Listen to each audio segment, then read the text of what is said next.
ईश्वर के नाम दिया कभी अल्प नहीं होता, ईश्वर का नाम दिया कभी अल्प नहीं होता, जो टूट जाए वो दृढ़ संकल्प नहीं होता।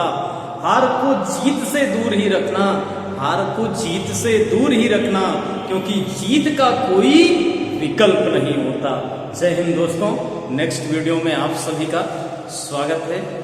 आज एक बार फिर आपके सामने, और आज जो वीडियो है वो महात्मा गांधी से संबंधित है, क्योंकि गांधी जी के बहुत ही इंपॉर्टेंट आंदोलन रहे हैं, जिनमें हमने असहयोग आंदोलन आपको पढ़ाया, सविनय अवज्ञा आंदोलन पढ़ाया, और एक टॉपिक छूट गया था भारत छोड़ो आंदोलन का। तो भारत छोड़ो आंदोलन का टॉपिक आज आपके सामने है, और देखते हैं भारत छोड़ो आंदोलन गांधी जी के द्वारा प्रारंभ किया गया था।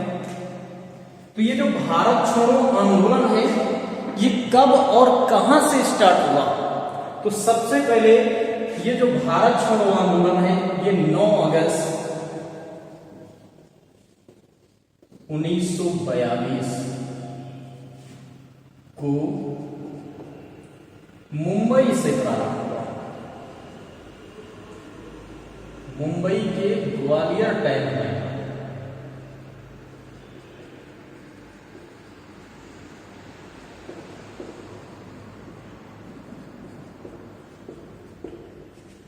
ये मुंबई के ग्वालियर टैंक मैदान से प्रारंभ हुआ।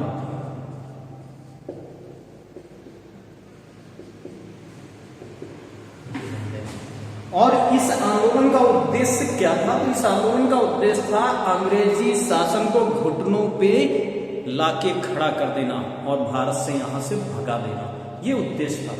अब ये आंदोलन किसके द्वारा प्रारंभ किया गया? तो आप सब जानते हो, गांधी जी के द्वारा। और गांधी एक व्यक्तित्व भी है और एक विचार भी है। राष्ट्र के लिए नहीं, ऑल वर्ल्ड के लिए गांधी जी एक विचार साबित हुए। और गांधी जी, चाहे वो अमेरिका हो, इंडिया हो, रूस हो, इन सभी देशों में गांधी जी की प्रेरणा को स्वीकार की जाती है और उसी प्रेरणा पे चलने की कोशिश भी की जाती है। जैसे भारत में गांधी जी को सर्वाधिक अपनाया गया, वैसे विदेश में सबसे अधिक अमेरिका के द्वारा, जबकि गांधी जी ने अपने जीवन में अमेरिका का दौरा भी नहीं किया। लेकिन आज भी अमेरिका में सर्वाधिक गांधी से संबंधित स्थल अगर विदेश में देखेंगे तो अमेरिका में है। तो ये आंदोलन ग्वालियर टैंक मैदान से प्रारंभ हुआ। इस आंदोलन का विचार वर्धा प्रस्ताव के द्वारा, किस प्रस्ताव के द्वारा? वर्धा प्रस्ताव। ये क्वेश्चन आता है कि वर्धा प्रस्ताव किस आंदोलन को कहते हैं? तो भारत छोड़ो आंदोलन, क्योंकि वर्धा प्रस्ताव 6 जुलाई 1942 को प्रस्तुत किया गया।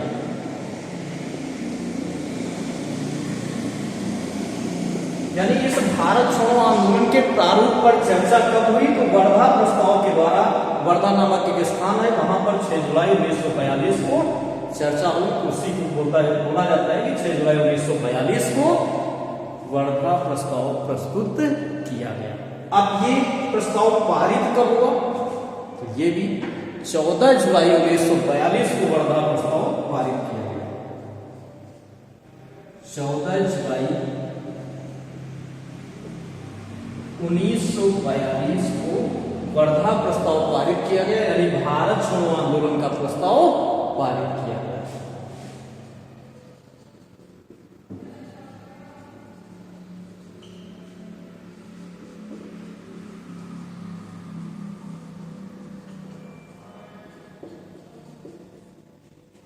तो एक बार आप अच्छे से स्क्रीनशॉट ले लें इसका, ताकि आपके नोट्स भी बेहतर ढंग से बन सके। तो एक बार रिकॉल कर लें, भारत छोड़ो आंदोलन गांधी जी के द्वारा प्रारंभ किया गया। कब? 9 अगस्त 1942 को। कहां से? मुंबई के ग्वालियर टैंक मैदान से प्रारंभ हुआ था यह आंदोलन। इसे वर्धा प्रस्ताव भी कहते हैं, क्योंकि 6 जुलाई 1942 को यह वर्धा प्रस्ताव प्रस्तुत किया गया और 14 जुलाई 1942 को वर्धा प्रस्ताव पारित किया गया, यानी भारत छोड़ो आंदोलन का प्रस्ताव पारित किया गया कि 9 अगस्त 1942 को यह आंदोलन प्रारंभ किया जाएगा। ठीक है, आगे बढ़ते हैं।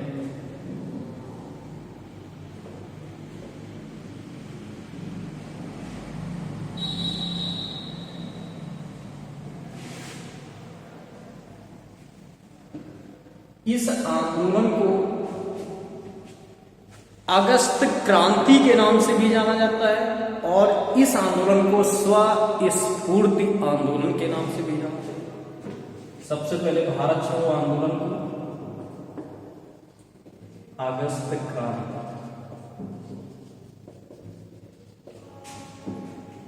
भी कहते हैं। क्यों कहते हैं? क्योंकि ये अगस्त के मंथ में प्रारंभ किया गया।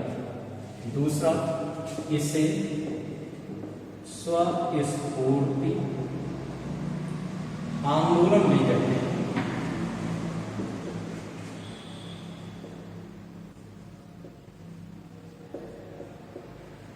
अब स्वस्फूर्ति आंदोलन क्यों कहते हैं तो ये भी जान लीजिए। भारत छोड़ो आंदोलन जब प्रारंभ हुआ 9 अगस्त 1942 को, तो अंग्रेज सरकार के द्वारा ऑपरेशन जीरो प्रारंभ किया गया और जिसके तहत 9 अगस्त 1942 की डेट को ही कांग्रेस के बड़े नेताओं को गिरफ्तार कर लिया गया ऑपरेशन जीरो के तहत। तो जब ऑपरेशन जीरो के तहत सभी नेताओं को गिरफ्तार कर लिया गया तो आंदोलन नेतृत्व विहीन हो गया। नेतृत्व करने वाला कोई था ही नहीं। तो ऐसी स्थिति में इसे स्वस्फूर्ति आंदोलन क्यों कहा गया? क्योंकि सभी भारतीयों ने इस आंदोलन के कैप्टन की ओर ध्यान न देके स्वयं इस आंदोलन की बागडोर संभाल ली, इसलिए इसे स्वस्फूर्ति आंदोलन भी कहते हैं। तो ध्यान देना, ऑपरेशन जीरो के द्वारा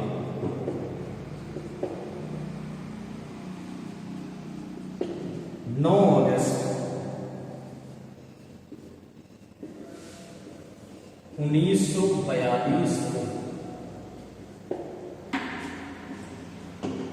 सभी कांग्रेसी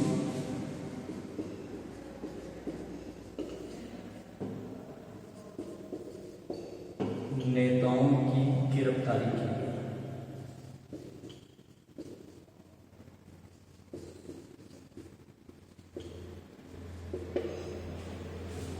अब सभी कांग्रेसी नेताओं की गिरफ्तारी हो गई तो आंदोलन में कैप्टन रह ही नहीं गया। अंग्रेजों ने सोचा कि बड़े नेताओं को गिरफ्तार कर लेंगे, आंदोलन नेतृत्वविहीन हो जाएगा, अपने आप समाप्त हो जाएगा, यानी आंदोलन को दबा ले जाएगी। लेकिन ऐसा इस बार नहीं हुआ, क्योंकि गांधी जी ने इस आंदोलन में एक नारा दिया था, करो या मरो, करो या मरो, जिसका सीधा अर्थ होता है मरो या मरो, दो ही स्थिति है।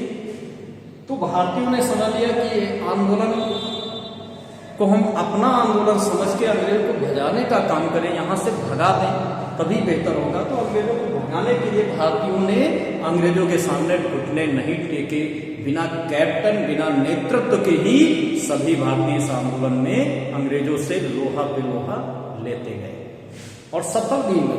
अंग्रेजों को बाध्य कर दिया वापस जाने के लिए। तो इसका भी आप स्क्रीनशॉट लें तो आगे हम बताएं। ठीक है, आपने ले लिया वो।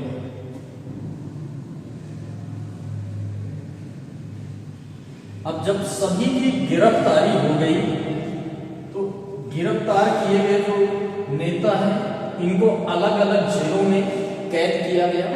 तो सबसे पहले गांधी जी, कस्तूरबा गांधी, ये तो आप जानते ही हैं गांधी जी की पत्नी है, महादेव देसाई,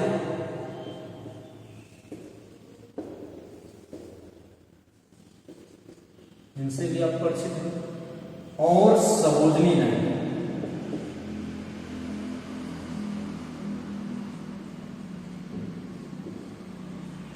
इन चारों नेताओं को गिरफ्तार करके किस जेल में रखा गया? इन सभी को गिरफ्तार करके आगा खां पैलेस,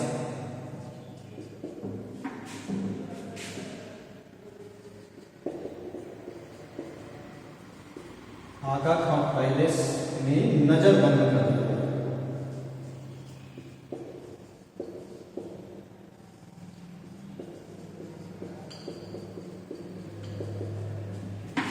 ये ध्यान देना। गांधी जी, कस्तूरबा गांधी, महादेव देसाई और सरोजिनी नायडू को आगा खां पैलेस में नजरबंद कर दिया गया। आगा खां पैलेस आज भी मुंबई में, ये ध्यान देना।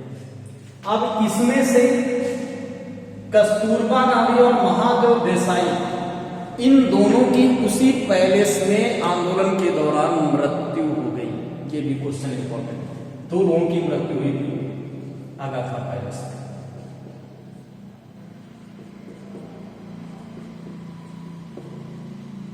किस किस की मृत्यु हो गई थी? तो कस्तूरबा गांधी और महादेव देसाई। ये त्यागी पुरुष हैं, आंदोलन करते हुए वीर गति को प्राप्त हुए। तो एक बार आप इसका स्क्रीनशॉट लें तो आगे हम बढ़े।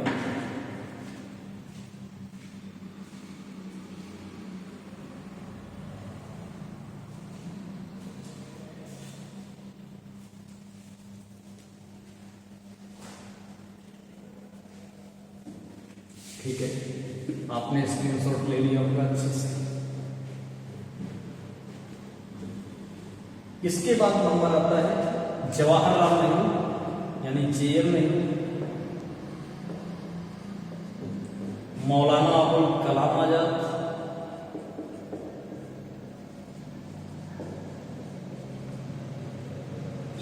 अबुल कलाम आजाद, ये स्वतंत्र भारत के प्रथम शिक्षा मंत्री, आप जानते हैं ये स्वतंत्र भारत के पहले प्राइम मिनिस्टर बने। और पट्टाभी सीतारमैया,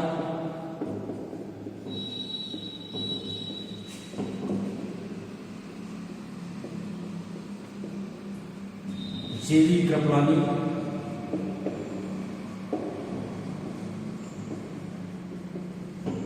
और यूपी के प्रथम मुख्यमंत्री गोविंद वल्लभ पंत।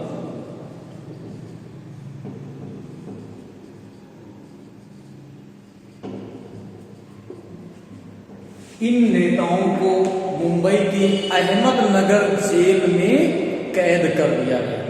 यानी गांधी जी, कस्तूरबा गांधी, महादेव देसाई, सरोजिनी नायडू, इन चारों को तो आगा खां पैलेस में कैद किया गया, लेकिन इन सभी नेताओं को कहां पे कैद करके रखा गया? तो अहमदनगर जेल, अहमदनगर जेल में। आज आप सुनते हैं अहमदनगर का किला है, अहमदनगर में एक प्रसिद्ध शनिदेव का मंदिर भी है। तो ये आप कई बार सुनते हैं, महाराष्ट्र में पड़ता है अहमदनगर। तो इस अहमदनगर की जेल में इन सभी नेताओं को कैद किया गया। तो बेहतर ढंग से इसका भी स्क्रीनशॉट ले लें आप। ठीक है, ले चुके होंगे आप, आगे बढ़ते हैं। इसके बाद नंबर आता है जयप्रकाश नारायण, जिन्हें जेपी, जिन्हें लोकनायक कहते हैं, जिन्होंने एक आंदोलन प्रारंभ किया था, सर्वोदय आंदोलन, और संपूर्ण क्रांति आंदोलन इंदिरा शासन के विरुद्ध 1974 में प्रारंभ किया। तो मजबूर होकर इंदिरा शासन को 75 में आपातकाल लगाना पड़ा। तो जयप्रकाश नारायण,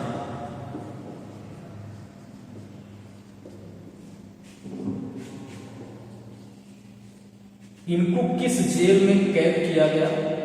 तो वो झारखंड की थी हजारीबाग जेल।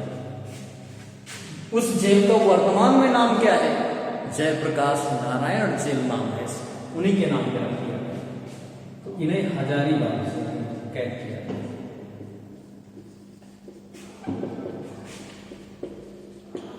और इन्हें हजारीबाग जेल में कैद तो कर दिया गया, लेकिन ये हजारीबाग जेल से फरार भी हो गए थे, ये भी ध्यान देना।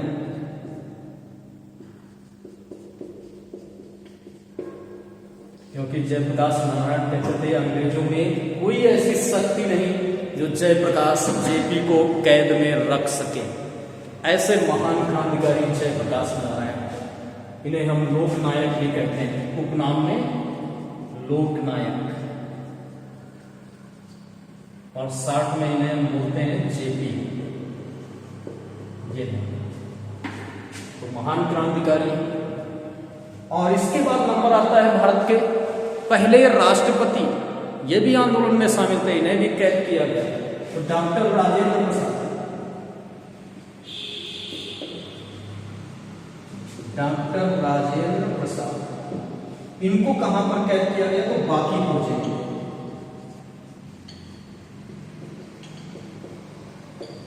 तो ये स्थिति थी। ऑपरेशन जीरो के तहत कांग्रेस के बड़े नेताओं की गिरफ्तारी हो गई, फिर भी भारत की जनता, भारत के लोगों ने अपने देश के स्वाभिमान को बचाने के लिए अंग्रेजों से ईंट का जवाब पत्थर से देते गए और अंग्रेजों को भगा कर दिखाया। ये ध्यान देना। इतने नेता जब गिरफ्तार हो गए तो एक महिला ने नेतृत्व भी संभाला था। उस महिला का नाम क्या था? तो भारत छोड़ो आंदोलन में पूछा जाता है गांधी जी की अनुपस्थिति में भारत छोड़ो आंदोलन का नेतृत्व किसने किया? तो अरुणा आसफ अली ने किया। पहले आप इसका स्क्रीनशॉट ले लें। ठीक है, आप ले चुके होंगे।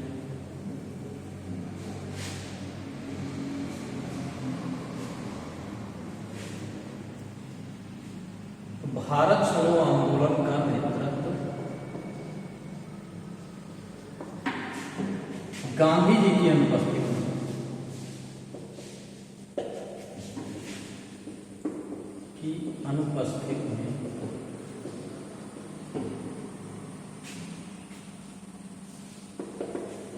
अरुणा आसफ अली ने किया।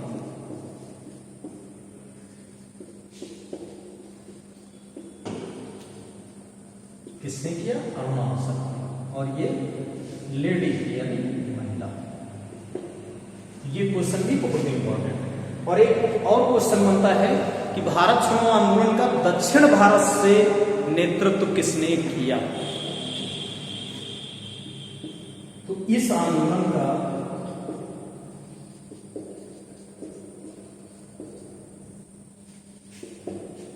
नेतृत्व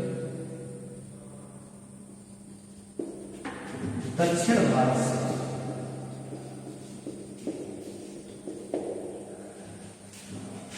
चक्रवर्ती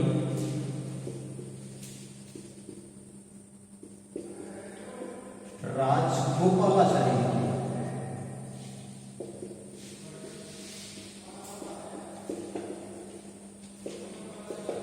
किसने किया? चक्रवर्ती राज गोपालाचारी ने किया था। एक बार रिकॉर्ड कर दें। भारत छोड़ो आंदोलन का नेतृत्व गांधी जी की अनुपस्थिति में अरुणा आसफ अली ने किया, जो एक महिला है।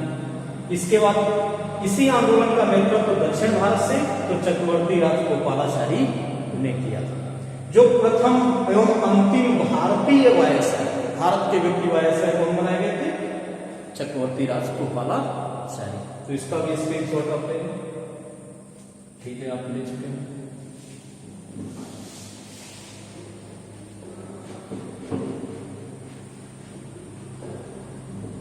अगला जो क्वेश्चन इससे बनता है कि भारत छोड़ो आंदोलन के समय भारतीय राष्ट्रीय कांग्रेस का अध्यक्ष कौन था?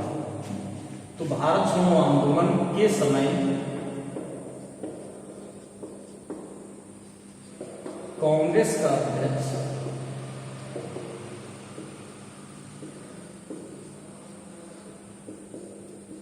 मौलाना अबुल कलाम आजाद थे।